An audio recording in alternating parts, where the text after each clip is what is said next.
देखने में छोटा लगता है। हमारे यहाँ एक कहावत है कि सत सहिए के दोहरे, जो नावक के तीर देखन में छोटन लगे, घाव करे गंभीर। इसका क्या इम्पैक्ट है? अभी हमारे पहले जो स्पीकर बोल रहे थे, उनको माननीय प्रधानमंत्री जी ने क्या किया पिछले 10-11 साल में, शायद उसके बारे में वो पूर्णतया समझते नहीं हैं या समझाना नहीं चाहते, या अपोजिशन का जो रोल है सभी बात का विरोध करना, वही विरोध करना चाहते। ये 1876 का एक्ट है और इस बीच में भारत सरकार ने इस सदन की जानकारी के लिए 1876 के एक्ट के बाद 3 बार इंटरनेशनल कमिटमेंट किया। एक 1921 में जब अंग्रेज यहां थे, ब्रसेल्स का समझौता हुआ और उसने कहा कि लैंडिंग बिल के ड्राफ्ट को हम बदलेंगे। और दूसरा, जब कांग्रेस की सरकार थी, जनता पार्टी की सरकार पहले 1978 में, और फिर 1989 में जब राजीव गांधी जी थे, उन्होंने इंटरनेशनल फोरम पर यह बातें कही कि लैंडिंग के बारे में जो वाहन पत्र है, जिसके बारे में कि लाना ले जाना, सामान कैसे, किसकी डिलीवरी होगी, कौन उसका मालिक होगा, उसके लिए हम एक्ट में संशोधन करेंगे। और 1992 में फाइनली नरसिम्हा राव ने उस एक्ट पर साइन किया। 1921 से लेके आज तक 2025 तक किसी भी सरकार ने यह नहीं सोचा कि 1876 के इस एक्ट को बदलना है। अभी रिपीलमेंट की बात हो रही थी सभापति महोदय, इस सदन की जानकारी के लिए, मैं उसमें पढ़ना नहीं चाहता था, लेकिन प्रेमचंद्रन जी आपके जानकारी के लिए, क्योंकि आपने कहा कि सरकार वाहवाही लेती है कि 1500 बिल उसने पास कर दिए, मतलब रिपील कर दिए, खत्म कर दिए अंग्रेजों के समय के। मैं आपको केवल 1874 का, इस सदन की जानकारी के लिए और इस देश की जानकारी के लिए, 1874 में एक बिल अंग्रेज लेकर आए, ड्रामेटिक एक्ट बिल, क्योंकि उनको यह लगता था कि आजादी के आंदोलन, जो ये ड्रामा है, जो नाटक है, जो गीत है, ये जो गाया जाता है, सड़क पर उतरकर जो लोग गाते हैं, ये देशद्रोह है। और उन्होंने एक ड्रामेटिक एक्ट बिल बनाया 1874 में, जिसमें यह कहा जाता था कि 10 लोग यदि सड़क पर डांस करते हुए, गाते हुए, नाचते हुए, ड्रामा करते हुए यदि मिलेंगे, उन सबों को जेल हो जाए। उस एक्ट के आधार पर सभापति महोदय, क्या आपको नहीं लगता कि दुल्हा जो है वो बारात के साथ जेल चला जाता? 1876 का एक्ट था, 2024 में हमारे प्रधानमंत्री जी ने बदला। क्या इस देश को यह पता है कि इस तरह के एक्ट हमने बनाए? बांस जो कि प्रत्येक घरों में होता है, वो घास है, उसको हमने वृक्ष बना दिया। पूरा का पूरा नॉर्थ ईस्ट की इकोनॉमी जो है बांस पर चलती थी। यह भी 150 साल से एक्ट था। क्या इसमें गरीब परेशान नहीं हो रहा था? क्या उसको रिपील नहीं कर देना चाहिए था? ये 2 एक्ट मुझे लगता है कि सदन के लिए और ये देश के जानकारी के लिए है कि 1500 एक्ट जो हमने बदले हैं, उसमें से किस किस तरह के घटिया कानून अंग्रेजों के द्वारा बनाए हुए थे और उसको बदलने की आवश्यकता पड़ी। वैसा ही 1876 का एक्ट है। अब आप समझिए कि पूरा, अभी बिजनेस एडवाइजरी कमेटी की मीटिंग थी, आज ही चर्चा चल रही थी कि हम टैरिफ पर बात करना चाहते हैं। यहां कांग्रेस के युवराज आकर बात करेंगे कि उस पोर्ट पर जो है पकड़ा गया, ड्रग्स पकड़ा गया, वो पोर्ट ऐसे हो गया, वो पोर्ट ऐसे हो गया। कभी आपने सोचा कि 26/11 कैसे हो गया?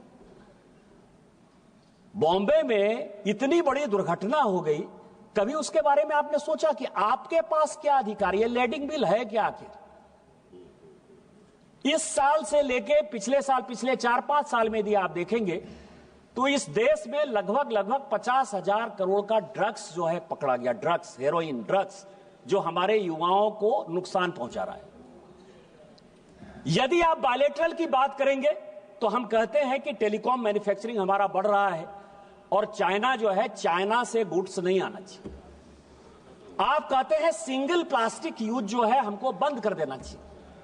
आप ये कह रहे हैं कि मिनिमम इंपोर्ट प्राइस हमने लगा दिया, स्टील सेक्टर में जो डंपिंग यार्ड हमने यहां बना दिया है वो यहां नहीं आना चाहिए। एग्री?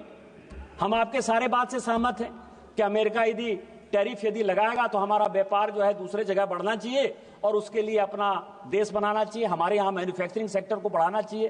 कांग्रेस के जो लीडर ऑफ द अपोजिशन है राहुल गांधी साहब, उन्होंने बहुत कहा कि आपको मैन्युफैक्चरिंग के बारे में कुछ नहीं पता है। एग्रीड, हमको कुछ नहीं पता है भैया, लेकिन कभी ये लेडिंग बिल तो पढ़ लेते कि हमने क्या किया। आज आप समझिए कि आप किसी कंट्री के साथ, जैसे पाकिस्तान के साथ हम अपना व्यापार नहीं करना चाहते, पाकिस्तान को हम दुश्मन देश मानते हैं और पाकिस्तान के साथ हमने व्यापार रोक दिया। चाइना के साथ हम अपना बिजनेस नहीं बढ़ाना चाहते, हमारे सिक्योरिटी का सवाल है, हमारे मैन्युफैक्चरिंग का सवाल है। टेक्सटाइल में हम पूरी दुनिया में आज जिस तरह से बांग्लादेश के हालात हैं और पूरे चाइना के हालात हैं, हम टेक्सटाइल के साथ बढ़ना चाहते हैं।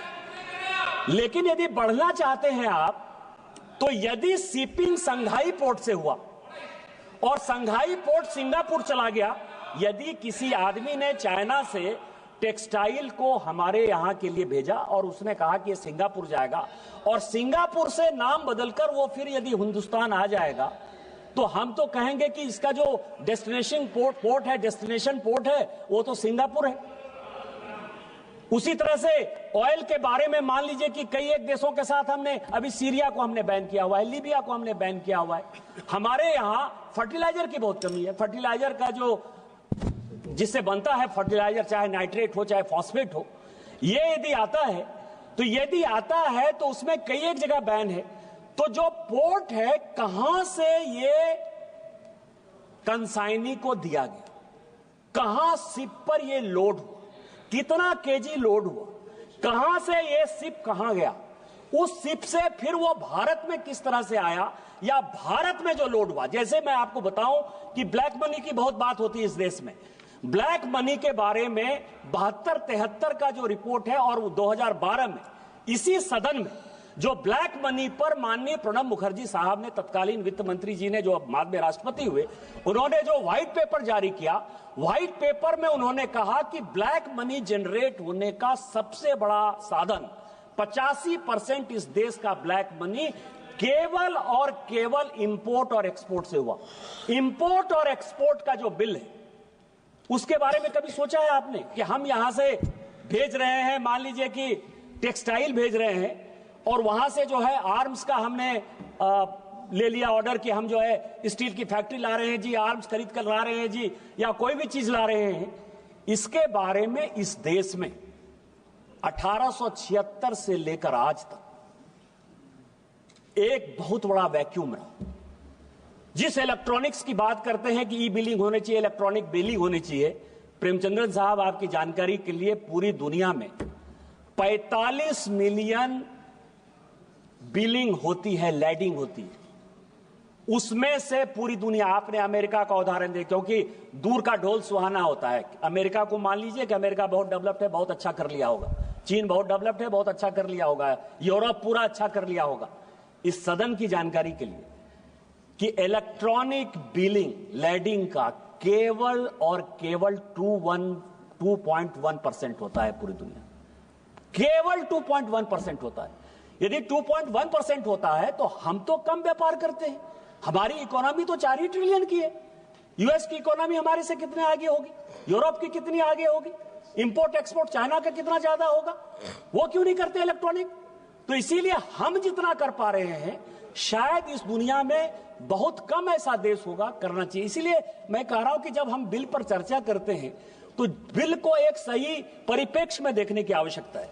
इस बिल के क्या क्या फायदे हैं और क्या क्या नुकसान है, यह समझिए कि सबसे पहले है कि इससे क्या फायदा होगा। पार्टी डिटेल्स मिलेगा कि किसका प्रोडक्शन है, किस कंपनी ने यह प्रोडक्शन किया है। यदि स्टील आ रहा है, मान लीजिए स्टील सेक्टर को ही लेंगे, तो चाइना की किस कंपनी ने इसको प्रोड्यूस किया है, अमेरिका की किस कंपनी ने इसको प्रोड्यूस किया है। उसके बाद आएगा कि उसको इंपोर्ट का लाइसेंस किसको दिया गया, यह दूसरा सवाल है। इंपोर्ट के लाइसेंस के बाद जब वो पोर्ट पहुंचेगा तो पोर्ट में जो है उसको यह बताना पड़ेगा शिप ऑनर को कि शिप ऑनर को यह बताना पड़ेगा कि इस इंपोर्ट के लाइसेंस के लिए यह ऑथराइज था, उसने इस शिप पर चढ़ाया। उसके बाद यह जिम्मेवारी जो है शिप ऑनर की हो जाएगी, और शिप ऑनर के बाद हमारे यहां जो इकोनॉमी होती है, जैसे नीरव मोदी का किस्सा हुआ। नीरव मोदी का किस्सा क्यों हुआ? क्योंकि बैंक की जो गारंटी थी, जिसको एलसी कहते हैं, जिसके आधार पर कि भारत में कोई सामान आएगा या भारत से कोई सामान जाएगा, तो जो बैंक एलसी खोलता है, जो आपको लाइन ऑफ क्रेडिट देता है, उसमें से आपको पता है कि पंजाब नेशनल बैंक का परेशानी हुआ, स्टेट बैंक ऑफ इंडिया का परेशानी हुआ।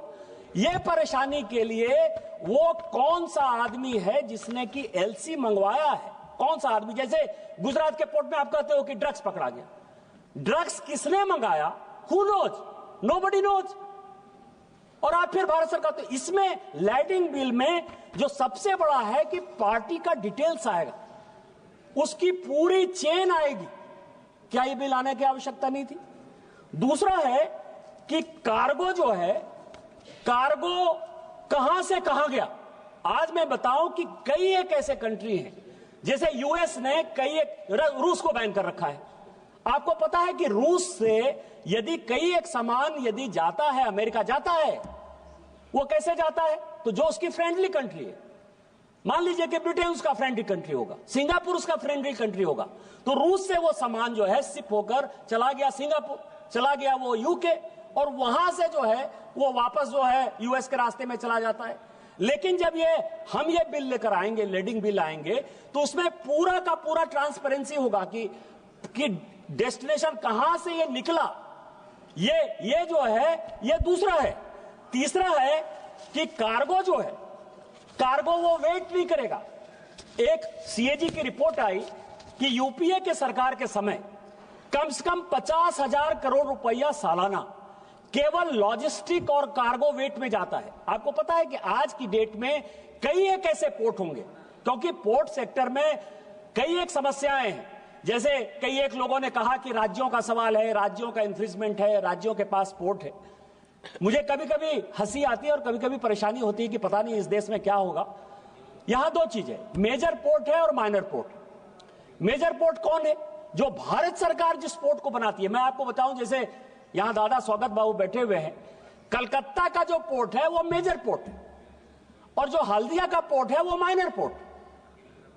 मेजर पोर्ट इसीलिए कि वो भारत सरकार ने बनाया, और हल्दिया का पोर्ट यह है कि राज्य सरकार के सहयोग से बना। मेजर और माइनर पोर्ट का यह फर्क है। माइनर पोर्ट मेजर पोर्ट से ज्यादा बिजनेस कर रहा है, व्यापार कर रहा है। कई एक माइनर पोर्ट ऐसे हैं जिनको कि मेजर पोर्ट से उनका कोई कंपटीशन नहीं है, वो माइनर पोर्ट ही बड़ा है। लेकिन डिफिनेशन क्या है? जो केंद्र बनाएगी वो मेजर पोर्ट है, जो राज्य बनाएगी वो माइनर पोर्ट है, और उसका जो लेजिस्लेशन है वो भारत सरकार एक का तय करेगी, एक का राज्य सरकार तय करेगी। जैसे अरविंद सावंत जी मैरीटाइम बोर्ड की बात कर रहे थे। लेकिन जो कस्टम एक्साइज है, जो 5 किलोमीटर के बाद इंटरनेशनल बॉर्डर है, जाने और अनजाने इंटरनेशनल बॉर्डर पर भारत सरकार का ही अधिकार है। भारत सरकार ही उन चीजों को देखेगी। भारत सरकार ही, मान लीजिए कि कई एक ऐसे हैं, पनामा कैनाल से लेकर स्वेज कैनाल तक हमेशा इंटरनेशनल लड़ाई होती रहती है। इंटरनेशनल लड़ाई होती है तो कौन सा कार्गो कहां जा रहा है, कहां आएगा, यह डिटर्मिनेशन कौन करेगा? भारत सरकार जो है उसको सिक्योरिटी कैसे देगी? तो इस आधार पर जो वेटिंग है, कई एक कार्गो जो है कई एक पोर्ट पर हमेशा जो वेट करते रहते हैं, इस एक्ट के बाद, लैंडिंग एक्ट के बाद, उसमें एक बड़ी ट्रांसपेरेंसी आ जाएगी। मैं केवल 2-4 मिनट में खत्म करूंगा क्योंकि बोलने वाले बहुत लोग नहीं थे, इसीलिए। इसके बाद टर्म्स ऑफ पेमेंट, मैंने जैसे कहा कि एलसी यदि खोलते हैं, कई एक बैंकों के साथ जो है कि सामान यहां आ जाता है और सामान लेने को तैयार होते हैं, या क्वालिटी जो है उसकी इतनी खराब होती है, जैसे हम ही यहां से भेजते हैं, तो मान लीजिए यूएस किसी चीज को रोक देता है, सिंगापुर किसी चीज को रोक देता है, यूरोप किसी चीज को रोक देता है कि हम उस तरह का नहीं कर सकते हैं, तो जो टर्म्स ऑफ पेमेंट है वो पहले से निर्धारित होगा। वो सीपर पर, कंसाइनी पर जो है इस लैंडिंग एक्ट के बाद, क्योंकि ये बिल जो है वो इंटरनेशनल एक्ट 1878 का जो हमने साइन किया है उसके आधार पर ये बना है, तो वो तय हो जाएगा। उसके बाद जो मैंने सबसे बड़ा इंपॉर्टेंट जो इसमें डेवलपमेंट है कि जो बिलिंग है, बिलिंग जिनके साथ हमारे आज के डेट में क्या हुआ है कि 3-4 एग्रीमेंट भारत सरकार ने लगातार किए। एक तो बायलैटरल एग्रीमेंट हमने स्टार्ट किया है, कि एक देश के साथ दूसरे देश का क्या रिलेशन, बस 4-5 मिनट में खत्म करूंगा सभापति महोदय केवल। तो जो उसका जो बायलैटरल है, बायलैटरल में हमने मान लीजिए कि किसी के साथ टैरिफ में किसी को कंसेशन दिया या किसी के साथ हमने सहयोग किया, जैसे नेपाल हमारे साथ है, भूटान हमारे साथ है, हम इंडोनेशिया के साथ, साउथ ईस्ट एशिया के साथ, कंबोडिया के साथ पूरा बिजनेस करना चाहते हैं। कई एक ऐसे कंट्री हैं, जैसे नेपाल एक ऐसा कंट्री है, भूटान एक ऐसा कंट्री है जिसके पास पोर्ट नहीं है। तो इनलैंड वाटरवेज के साथ जब उनके हम सामान को ले जाएंगे तो वो बिलिंग जो है वो महत्वपूर्ण होगा कि ये मेड इन नेपाल है, मेड इन भूटान है। और इस तरह से कई एक कंट्री में जो उनकी व्यवस्थाएं हैं, लोग उसको, जैसे बांग्लादेश के साथ टेक्सटाइल सेक्टर में आपको पता है कि 10% कंसेशन है, इसीलिए हम उसके साथ मुकाबला नहीं कर सकते।